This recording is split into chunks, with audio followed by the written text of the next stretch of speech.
Ce sont des stages qu'on propose à des élèves de Terminal S qui se destinent à une entrée en première année de médecine. Et ce sont des stages qu'on a lancés il y a 5 ans, donc on commence à être bien rodé sur cette préparation-là, qui est l'une des plus complexes, je pense, parmi celles qu'on propose.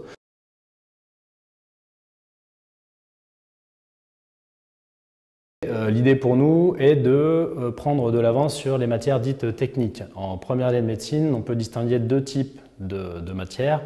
Des matières de par cœur, donc des matières d'apprentissage pur, et des matières plus techniques où une compréhension minimale est nécessaire pour espérer réussir. Donc, parmi ces matières de compréhension, donc des matières dites techniques, on en note 3 principales qui sont également dans la plupart des facs parisiennes, en tout cas les 3 grosses UE du premier semestre, donc, parmi lesquelles donc, la physique, la chimie et les statistiques, les biostatistiques.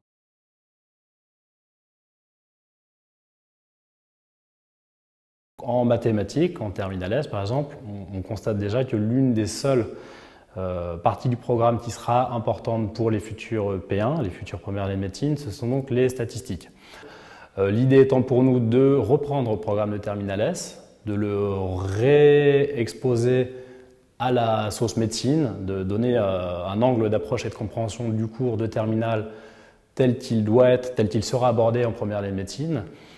et de compléter ce cours si nécessaire. Alors en chimie, c'est assez peu nécessaire, en biostatistique non plus. Il suffit de reprendre le cœur du programme de terminale S, de l'appliquer à des exercices type première année de médecine.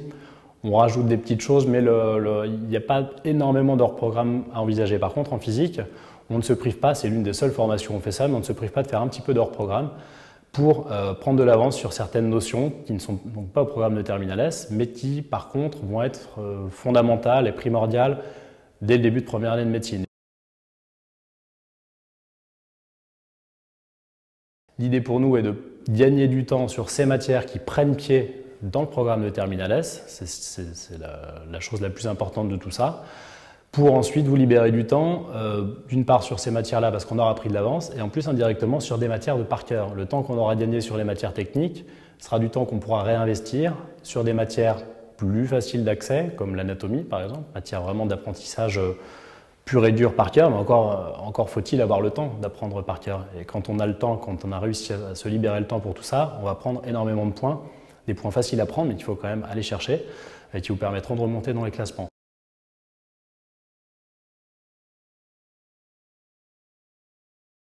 Ce à quoi on prépare, c'est le concours de première année de médecine. Le but, c'est d'apprendre justement à appréhender un concours globalement, apprendre à équilibrer ses efforts entre les différentes disciplines, connaître les petits pièges, les petites astuces, savoir jusqu'où aller, mais il ne faut pas aller plus loin, parce que de toute façon, en première année de médecine, l'un des problèmes qui va se poser aux étudiants, c'est le manque de temps. Ils ne pourront pas être à fond partout, ils ne pourront pas être parfaits partout. Et il va falloir justement qu'ils apprennent à équilibrer leurs efforts le plus efficacement possible. Et pour ça, les étudiants en deuxième année sont les meilleurs de tous. En physique, on continue à faire appel à des profs. Pour la chimie et les biostatistiques, on ne se pose plus la question, c'est 100% d'étudiants en deuxième année de médecine. On sait qu'ils sont bons et les retours de la part des étudiants sont unanimes, c'est-à-dire que c'est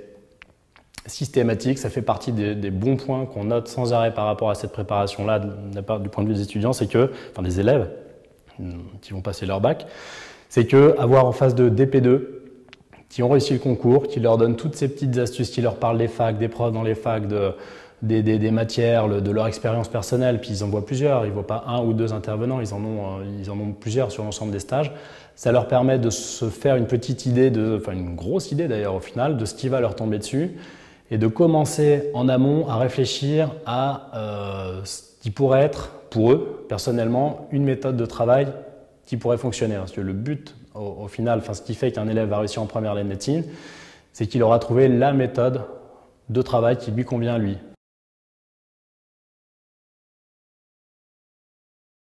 Si on veut faire médecine, il faut absolument que l'un des objectifs de l'année terminale soit certes le bac, mais derrière ce bac-là, il faut déjà commencer à penser un petit peu à la suite pour faire tout ce qu'on peut faire en amont. Et indirectement, les retours qu'on a de nos élèves, c'est que une bonne partie de ce qu'ils vont faire avec nous les aide pour le bac. Ce n'est pas le but premier, c'est pas pour ça qu'on n'a pas conçu cette formation pour ça, mais il y a des retombées tout à fait positives du point de vue du baccalauréat même, notamment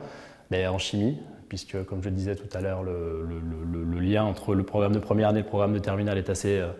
assez fort. En physique, tout ce qu'on va faire ensemble qui porte sur le programme de terminale va les aider. Il y a des choses hors programme qui ne vont pas aider, mais on aiguille bien les élèves pour que clairement ils sachent quand est-ce que ce sur quoi on travaille relève du programme de terminale